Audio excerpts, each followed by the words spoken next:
नमस्कार। पुनरुत्थान विद्यापीठ में आप सबका स्वागत है। मैं इंदुमती काकदरे। आज रविवार 24 अप्रैल 2022। हर सप्ताह की तरह आज प्रश्नोत्तर होगा। हमारी पुनरुत्थान के कार्यकर्ताओं की टीम ने जो एक सप्ताह में प्रश्न आए हैं उनमें से 6-7 प्रश्नों का चयन किया है। पुनरुत्थान विद्यापीठ की कार्यकर्ता नियति सप्रे आज प्रश्न पूछ रही हैं। नियति ताई। नमस्कार ताई। प्रश्न तो बहुत सारे हैं, लेकिन उनमें से 3 प्रश्नों को हमने लिया है। पहला प्रश्न है चंद्रकांत भोसले जी का। वो पूछ रहे हैं, गुरुकुल यदि भारतीय ज्ञान प्राप्त करने के लिए है तो क्या हमारे यहाँ मुख्य धारा के विद्यालयों में भारतीय ज्ञान नहीं दिया जाता, और यदि नहीं दिया जाता क्यों नहीं दिया जाता? यही स्थिति तो गुरुकुल की चर्चा करने के लिए कारण बनी है। हमारी मुख्य धारा की शिक्षा में भारतीय ज्ञान की प्रतिष्ठा नहीं है या समावेश नहीं है, यही तो विडंबना है। और इसका कारण ये है कि 200 वर्ष पूर्व से ब्रिटिशों ने अपनी शिक्षा पद्धति को यहाँ स्थापित किया, प्रारंभ किया, प्रतिष्ठित किया, और हर विषय में, हर स्तर पर, जीवन के सभी आयामों में यूरो अमेरिकी ज्ञान को ओतप्रोत कर दिया। इसलिए मुख्य धारा की शिक्षा में भारतीय ज्ञान समाविष्ट नहीं है, उसकी प्रतिष्ठा भी नहीं है। व्यक्ति का जीवन भी और राष्ट्र का जीवन भी भारतीय ज्ञान के आधार पर नहीं चल रहा है। इसलिए विशेष रूप से हमें गुरुकुल की चर्चा करनी पड़ रही है, और गुरुकुल भारतीय ज्ञान धारा की प्रतिष्ठा करने के लिए हूँ, ऐसी कल्पना करके हम इस चर्चा को अभी कर रहे हैं। आगे ये प्रश्न सौरभ जी का है। वो 3 सुखिया से पूछ रहे हैं कि मैं सेना में शार्ट सर्विस कमीशन में कार्यरत हूँ, इसके बाद मैं गुरुकुल खोलना चाहता हूँ। उसी संदर्भ में वो रोज आपको सुन भी रहे हैं। वो उनका कहना है कि आपकी बातें सुनने में तो बहुत अच्छी लग रही हैं, किंतु करने की कल्पना करता हूँ तो असंभव सा दिखता है। आप तो आह्वान कर रही हैं कि गुरुकुल शुरू करें, परंतु कैसे करें? यह प्रश्न भी अनेक लोगों का होता है। बात ठीक है, गुरुकुल खोल सकता है वही जो शिक्षक है। अब आप तो सैनिक हैं, अब सैनिक से पहले आपको शिक्षक बनना है। यदि गुरुकुल शुरू करना है तो शिक्षक बनो। जो शिक्षक होगा वही गुरुकुल शुरू करेगा। यह कल्पना आज हमारे देश भर में इतनी अपरिचित लगती है कि उसे संभव बनाई जा सकती है, ऐसा नहीं लगता। तो पहला मुद्दा है, आपको शिक्षक बनना है।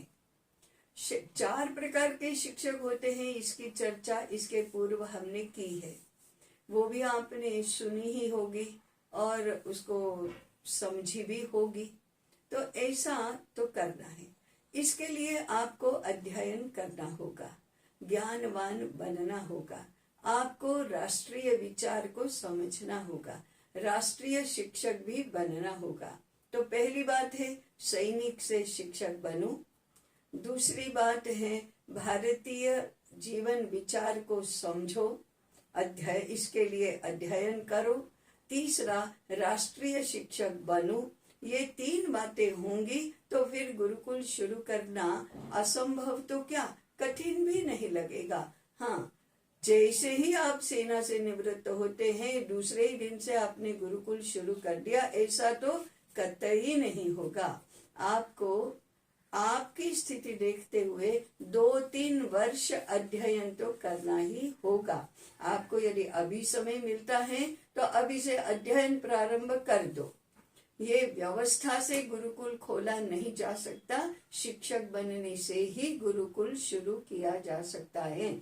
ऐसे ही शिक्षकों को आवाहन है कि आए गुरुकुल शुरू करें। ये भी आपने सुना ही होगा। सुदीप भागवत कलकत्ता से ये पहले भी एक प्रश्न पूछ चुके हैं और बहुत ही ज्यादा उत्सुक हैं। तो वो कह रहे हैं कि मेरे प्रश्न तो बहुत हैं, परंतु चूंकि यहाँ समय की सीमा है, तो क्या मैं आपसे व्हाट्सएप पर बात कर सकता हूँ?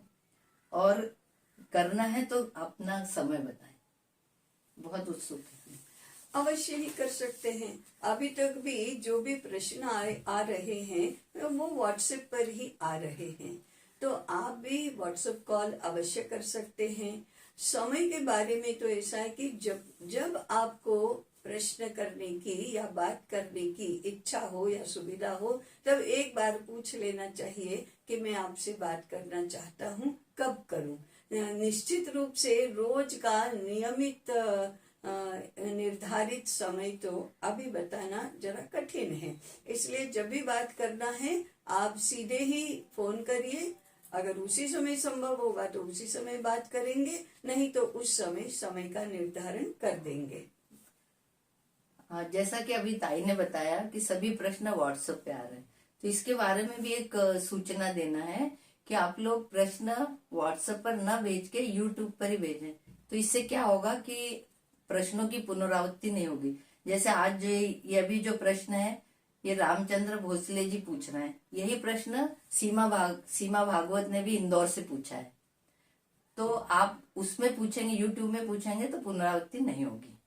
ये पूछ रहे हैं कि आपने 16 अप्रैल को बताया था कि अध्यात्म हमारी दिनचर्या में है, तो इसे थोड़ा सा स्पष्ट कर सकते हैं क्या?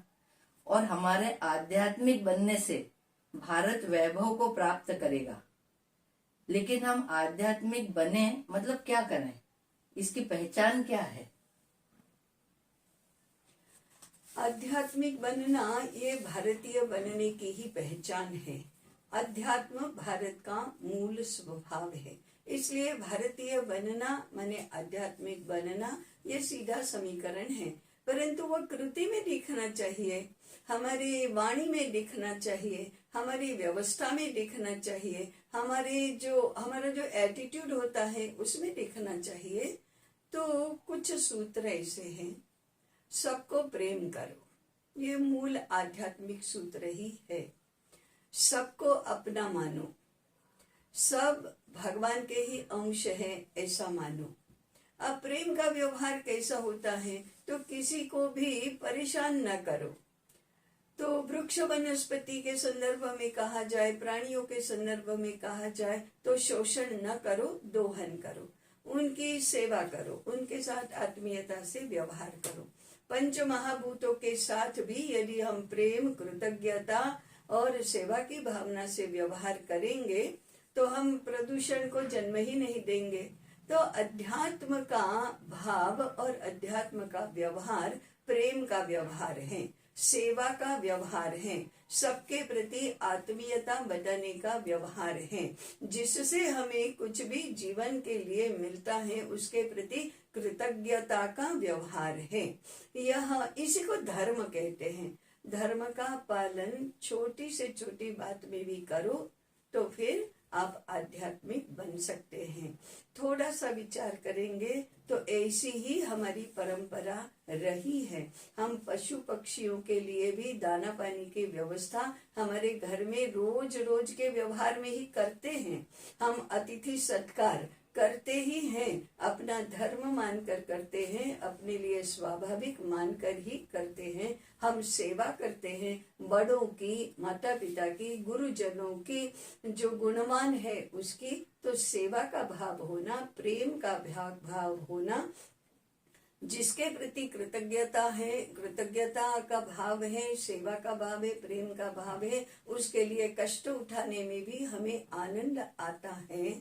थोड़ा सा स्थिर बुद्धि से, शांत बुद्धि से हम अपने व्यवहार का अवलोकन करेंगे और क्या करना सही है, क्या करना अच्छा है, ऐसा हम स्वयं सोचेंगे तो हमें क्या करना चाहिए और क्या नहीं करना चाहिए, इसकी समझ तो अपने आप ही आ जाएगी। जैसा मैंने पहला ही वाक्य कहा था, अध्यात्म भारत का स्वभाव है। स्वाभाविक रूप से ही हमें अंदर तो पता चलता ही है। स्वार्थ, भय, लालच आदि के चलते हम यह स्वाभाविक व्यवहार भूल जाते हैं, तब हम अनाध्यात्मिक ही हो रहे होते हैं। इसलिए स्थिर शांत बुद्धि से विचार करो, सबको अपना मानो, सबको प्रेम करो, जिससे कुछ भी मिलता है उसके प्रति कृतज्ञता व्यक्त करो, प्रदूषण मत करो, किसी का स्वास्थ्य खराब हो ऐसी कोई वृत्ति प्रवृत्ति न अपनाओ, तो आप आध्यात्मिक ही हैं। केवल मंदिर में जाने से, पूजन अर्चन करने से, जप तप करने से, कीर्तन भजन करने से कोई आध्यात्मिक नहीं हो जाता। व्यवहार में आध्यात्मिक बनने से ही हम आध्यात्मिक होते हैं। और यह भारत का स्वभाव होने के कारण से भारत के सभी शास्त्रों में, सभी व्यवस्थाओं में यह आधारभूत सिद्धांत है। जो आध्यात्मिक है वही भारतीय है, वही अपने लिए और सबके लिए कल्याणकारी है। सबको अपने अपने अंदर झांक कर इस सत्य को, तथ्य को समझना है, तो आध्यात्मिक बनना हमारे लिए कठिन नहीं होता, अच्छा ही लगता है, सुख ही मिलता है, आनंद ही मिलता है। ये भोपाल से यशराज दुबे का प्रश्न है। राष्ट्रीयत्व की भावना प्रबल होने के लिए सबको समान नियम, कानून और संधि नहीं होनी चाहिए क्या? इस बारे में हमारी परंपरा क्या कहती है? प्रश्न बड़ा तात्विक भी है और व्यावहारिक भी है। श्रीमद् भगवद गीता में भगवान कहते हैं, विद्या विनय संपन्ने ब्राह्मणे गवि हस्तिनि शुनि चैव श्वपाके च पंडिताः समदर्शिनः। समदर्शी होते हैं जो पंडित हैं, अर्थात ज्ञानी हैं, सुशिक्षित हैं, जानकार हैं, समझदार हैं, ऐसे लोग समदर्शी हैं, समान रूप से सबको देखते हैं। किनको समान रूप से देखते हैं? विद्या विनय संपन्ने ब्राह्मणे, जो उच्च विद्या विभूषित हैं, जो विनयशील हैं, ऐसे ब्राह्मण में अर्थात शिक्षित व्यक्ति गवि, हस्तिनी गाय और हाथी जैसे पशु, शुनि कुत्ता और श्वपाक माने चांडाल, जो सामान्य रूप से नीच कर्म करता हुआ दिखाई देता है, ऐसा चांडाल, कुत्ता, गाय, हाथी जैसे अपवित्र पवित्र पशु और ब्राह्मण माने उच्च विद्या विभूषित ऐसे व्यक्ति, सबको समान दृष्टि से देखना, यही सुशिक्षित व्यक्ति का, जानकार व्यक्ति का स्वभाव है और उसके लिए यह उचित है। ये तात्विक समानता है, यहाँ हृदय की समानता है और हृदय का भाव है प्रेम, तो सबको प्रेम करो। इसमें ऊंच नीच का भाव नहीं है। आप पढ़े लिखे हैं इसलिए ऊंचे हैं और अशिक्षित हैं इसलिए छोटे हैं, ऐसा नहीं होता। तो सबको समान मानो। परंतु भारत में, हमारी परंपरा में, हमारे शास्त्र में समानता यह एक रूपता नहीं होती और समान लोगों के साथ एक ही जैसा व्यवहार करना यह नहीं होता। समानता एक रूपता नहीं है। उदाहरण के लिए आजकल हम एक रूपता का व्यवहार समानता के नाम पर देखते हैं। वो कैसा होता है? राजधानी और शताब्दी ट्रेनों में भोजन मिलता है, उसका कोटा निश्चित है। 4 रोटी, इतने ग्राम चावल, इतने ग्राम दाल, इतना दही, इतना ये, उतना ये, 2 पीसेस इसके, 1 पीस मिठाई का, ऐसा उसका जो क्वांटिटी है वो निश्चित है, उसका पैसा भी निश्चित है। अब वह 10 वर्ष का बालक हो तो भी उतना ही खाना है, वही खाना है। 35 वर्ष का युवा प्रौढ़ ऐसा व्यक्ति हो, उसके लिए भी उतना ही है, और 70 वर्ष का वृद्ध हो तो भी उतना ही है। ये एक रूपता है, समानता नहीं, क्योंकि ये तीनों व्यक्तियों की भूख तो एक समान नहीं है, पचाने की क्षमता भी एक समान नहीं है, आवश्यकता भी एक समान नहीं है, परंतु हम तीनों को एक ही क्वांटिटी देते हैं, ये समानता नहीं है। हाँ, जिसकी जैसी भूख वैसा उसको प्राप्त हो, तो क्वांटिटी में कम ज्यादा होने पर भी सबके साथ समान व्यवहार है, समानता का व्यवहार है। एक ही जैसा वेश, एक ही नाप का वेश, ये कभी संभव है क्या? सबको अच्छे कपड़े पहनने के लिए होना, पर्याप्त कपड़े पहनने के लिए होना, ये तो समानता है। परंतु 4 फीट 10 इंच वाले ऊंचाई को भी एक ही साइज के, और 5.5 फुट की ऊंचाई वाले के लिए भी उसी साइज के, और 6 फीट वालों को भी उसी साइज के, तो एक रूपता तो हो गई, लेकिन समानता नहीं हुई, या आवश्यकता के अनुसार नहीं है। इसलिए आवश्यकता के अनुसार, शारीरिक, मानसिक, बौद्धिक आवश्यकता के अनुसार प्राप्त होना, प्राप्त करवाना, ये तो समान व्यवहार है, समदर्शन है। परंतु चाहे कैसी भी स्थिति हो, शारीरिक, मानसिक, बौद्धिक, कैसी भी स्थिति हो, परंतु सबको एक जैसा ही मिलेगा, एक जितना ही मिलेगा, ये एक रूपता है, समानता नहीं है। तो भारत में ऐसी बुद्धिमत्ता पूर्ण, विवेक पूर्ण समानता की बात कही गई है, जिसकी जैसी आवश्यकता। महाभारत के 5 पांडवों में हम देखते हैं कि कुंती माता 4 पुत्रों को जितना देती थी भिक्षा में से भाग, वो चारों का मिलकर भीम को देती थी, क्योंकि भीम की आवश्यकता अधिक है और बाकी चारों की कम है। तो विभाजन आवश्यकता के अनुसार करना, इसको समानता वास्तव में कहते हैं। आज भारत में हमने यांत्रिक एक रूपता को समानता मानकर कानून बनाना शुरू कर दिया, व्यवस्थाएं बनाना शुरू कर दिया, हमारी सारी गतिविधियों का स्वरूप ऐसा हो गया जैसे कि 5 वर्ष पूर्ण हुए उस बालक को कक्षा 1 में प्रवेश मिलेगा, अब शायद 6 वर्ष पूर्ण होने पर मिलता है, और वो भी जून मास की 15 तारीख को अथवा सितंबर मास की 15 तारीख को, जिसको भी 6 वर्ष पूर्ण हुए उसको कक्षा 1 की शिक्षा देना। सबके लिए समान अवधि, सबके लिए समान पाठ्यक्रम, सबके लिए समान परीक्षा पद्धति, सबके लिए समान अवसर। ये एक रूपता नहीं होनी चाहिए। विवेक पूर्ण आवश्यकता के अनुसार, क्षमता के अनुसार, उसकी भलाई किसमें है उसका विचार करके उसकी पूर्ति की जाती है। तो क्वांटिटी में अलग अलग होने पर भी, कम अधिक होने पर भी वह समानता है।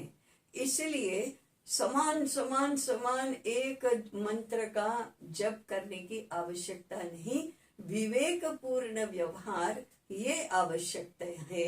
और सूत्र एक रूपता, ये समानता नहीं है। विविध रूप में विवेक पूर्ण आवश्यकता के अनुसार, क्षमता के अनुसार, रुचि के अनुसार, देश काल पात्र के अनुसार जो भी है वह समानता है। 1 करोड़ रुपया कमाने वाला भी 10,000 रुपया दान में देता है, और 1 लाख कमाने वाला भी 10,000 रुपया दान में देता है, तो वह दोनों समान नहीं है। एक रूप जरूर है कि वो भी 10,000 देता है, वो भी 10,000 देता है, परंतु दोनों एक रूप होंगे, समान नहीं है। एक 10% देता है, दूसरा 1% देता है, तो वो तो घोर असमानता ही हुई। इस प्रकार से गिनती करके, इस प्रकार से विचार करके समानता की संकल्पना हमारी परंपरा में और हमारे शास्त्रों में की गई है। और सामान्य समझदार व्यक्ति इसको ठीक से समझता है। यांत्रिक मापदंड लागू करने वाली व्यवस्था इसको समझती भी नहीं है, मानती भी नहीं है और किसी को मानने भी नहीं देती है। अपनी समझदारी से ऐसा मानने वालों को बाध्य करती है कि यांत्रिक एक रूपता को ही समानता मानो। ये प्रश्न थोड़ा गहरा तो है और हमें अधिक अधिक अधिक विचार करके एक रूपता नहीं परंतु समानता इस ओर धीरे धीरे करके जाना ही होगा। ये डॉक्टर प्रशांत धर्माधिकारी है। इन्होंने ये तो नहीं लिखा ये कहाँ निवास करते हैं, पर इनका प्रश्न है कि निधि संकलन में कैसे जुड़े। अरे वाह, आप भविष्य का ज्ञान रखते हैं शायद, क्योंकि ज्ञान सागर के संदर्भ में निधि के बारे में अभी तो हमने कोई प्रस्तुति नहीं की है, आगे जाकर करने ही वाले हैं। आपको पहले ही गंध आ गई तो ये बहुत अच्छा हुआ। ज्ञान सागर के 1051 ग्रंथों के लिए हमें निधि चाहिए और 21 कोटि रुपया चाहिए, कम नहीं चाहिए। तो इसके लिए आप निधि दे सकते हैं। मुख्य रूप से मैं 2 योजनाएं बताती हूँ। एक ग्रंथ के प्रकाशन के लिए सहयोग के रूप में 1 लाख रुपया देना, उसको हम ग्रंथ पालक कहते हैं। तो एक ग्रंथ पालक योजना है जो शुद्ध दान के रूप में है। 1 लाख देना अनिवार्य नहीं है, आप तो 10 रुपये से भी शुरू कर सकते हैं। 10 रुपया, 100 रुपया, 500 रुपया, 400 रुपया, कुछ भी दे सकते हैं। आप 50 लाख भी दे सकते हैं, उसमें भी कोई बाधा नहीं है हमें स्वीकार करने में। तो एक है दान और दूसरा इससे भी महत्वपूर्ण है अग्रिम ग्राहक बनना। अभी से आप ज्ञान सागर की ग्रंथ सूची में से अपने लिए आवश्यक या अपने रुचि के अनुसार ग्रंथों का चयन करिए। उसकी वर्तन की योजना भी उसमें दी है। उस वर्तन के अनुसार देय राशि की गणना करिए और अभी से राशि जमा करिए और अपने ग्रंथ सुरक्षित करिए। ऐसे अग्रिम ग्राहक योजना भी है। 10,000 रुपये से शुरू होता है, 1.5 लाख में समाप्त होता है। 1051 ग्रंथों के संपूर्ण संच का अग्रिम ग्राहक मूल्य है 1,50,000। तो इधर 1.5 लाख रुपया देकर अग्रिम ग्राहक बनना, 1 लाख रुपया देकर ग्रंथपालक बनना, या जो भी आपके लिए अनुकूल है उतनी राशि देकर इस प्रकल्प को पूर्णता तक पहुंचाने में हमारा सहयोग करना। मैं इस विषय में विस्तार से आगे भी कभी बात करूंगी। इनके प्रश्न से तो ऐसा लगता है कि ये तो देंगे ही और ये उसमें जुड़ना भी चाहते हैं। संकलन, निधि संकलन में वो कह रहे हैं कैसे जुड़े, मतलब वो इसमें जुड़ना भी चाहते हैं जी हाँ, जुड़ना चाहते तो स्वागत ही है। और सबको हम निवेदन करेंगे कि आप तो इसमें सहयोग करिए ही। जहाँ जहाँ आपकी बात सुनी जाती है उन सबको भी इसमें सहयोग करने के लिए प्रेरित करें। नमस्कार। आज का प्रश्नोत्तर का सत्र पूर्ण हुआ। थोड़ा लंबा हुआ है लेकिन आप धैर्य पूर्वक इसको सुनेंगे ही। अगले सप्ताह के लिए पुनः प्रश्नों का संचय हम करते रहे। अब जुड़े रहें, प्रश्न पूछें, सुझाव भी दें, सह चिंतन करें और इस यात्रा को साथ मिलकर हम सब आगे बढ़ाएं। नमस्कार।